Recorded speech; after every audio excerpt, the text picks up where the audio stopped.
শত শহীদের রক্ত মারিয়ে তিনি গেলেন ঠিকই, কিন্তু যাবার কালে আর কারো কথাই ভাবলেন না।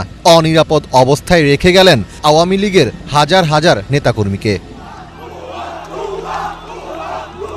অভূতপূর্ব ছাত্র জনতা অভ্যুত্থানের মাধ্যমে সরকার পতনের পর বোন রেহানাকে সাথে নিয়ে দেশ ছাড়েন শেখ হাসিনা।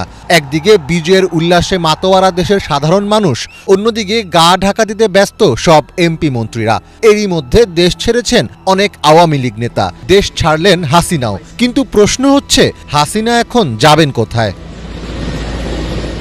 প্রধানমন্ত্রীর পদ থেকে পদত্যাগের পর গতকাল দুপুরে একটি সামরিক উড়োজাহাজে করে দিল্লি পৌঁছান হাসিনা। তবে জানা গেছে, হাসিনাকে আশ্রয় দিতে রাজি হচ্ছে না মোদি সরকার।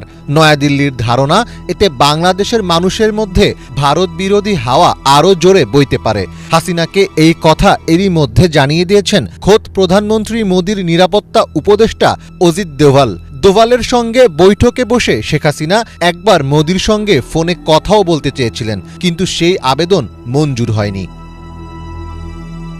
বাংলাদেশে হাসিনার ইস্তফা ও সেনাবাহিনীর অন্তর্বর্তী সরকার গঠন নিয়ে সোমবার রাতে দীর্ঘ বৈঠক করেন প্রধানমন্ত্রী মোদি, পররাষ্ট্রমন্ত্রী জয়শঙ্কর সহ ভারত সরকারের গুরুত্বপূর্ণ ব্যক্তিরা।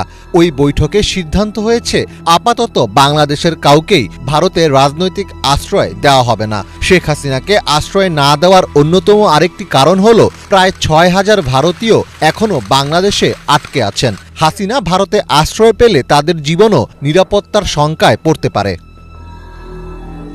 তবে ভারতের সংবাদ মাধ্যম এনডিটিভি জানিয়েছে, শেখ হাসিনাকে আপাতত সাময়িকভাবে ভারতে থাকার অনুমোদন দিয়েছে নয়াদিল্লি। বাংলাদেশ ঘিরে থাকা পুরো সীমান্ত ও সব চেকপোস্টে নজরদারি বাড়াতে বিএসএফ বাড়িয়ে দেওয়া হয়েছে। নিরাপত্তা জোরদারে দেশটির বিএসএফের ডিজিকে কলকাতায় পাঠিয়ে দেওয়া হয়েছে। নয়াদিল্লি পররাষ্ট্র মন্ত্রণালয়ের সূত্র থেকে জানা গেছে, মোদি সরকারের কাছে আশ্রয় না পেয়ে বোন রেহানাকে নিয়ে তৃতীয় কোনো দেশে যাওয়ার চেষ্টা করছেন শেখ হাসিনা। তবে যে হাসিনা মাদার অফ হিউম্যানিটি ও বিশ্ব নেত্রী হিসাবে নিজেকে পরিচয় দিতেন, তার বিশ্ব এখন ছোট হয়ে এসেছে। কেউই হয়তো তাকে হিউম্যানিটি দেখাতে এগিয়ে আসছে না, কারণ যুক্তরাজ্য শেখ হাসিনাকে আশ্রয় দিতে অস্বীকার করেছে। শেখ হাসিনার ছোট বোন শেখ রেহানার যুক্তরাজ্যের নাগরিকত্ব রয়েছে। পাশাপাশি রেহানার মেয়ে টিউলিপ যুক্তরাজ্যের ক্ষমতাসীন লেবার পার্টির সংসদ সদস্য। প্রথমে শোনা গিয়েছিল, সোমবার রাতেই তিনি লন্ডনের ফ্লাইট ধরতে পারেন। পরে জানা যায়, হাসিনার রাজনৈতিক আশ্রয়ের অনুরোধ প্রত্যাখ্যান করেছে যুক্তরাজ্য, যদিও সরকারি সূত্রে এর কোনো সমর্থন মেলেনি।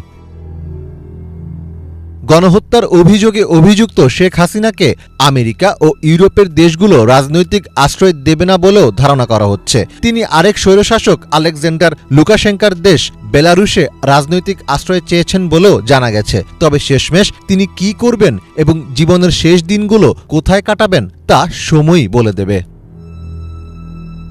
মীর ফজলে রাব্বি, বাংলা ভিশন।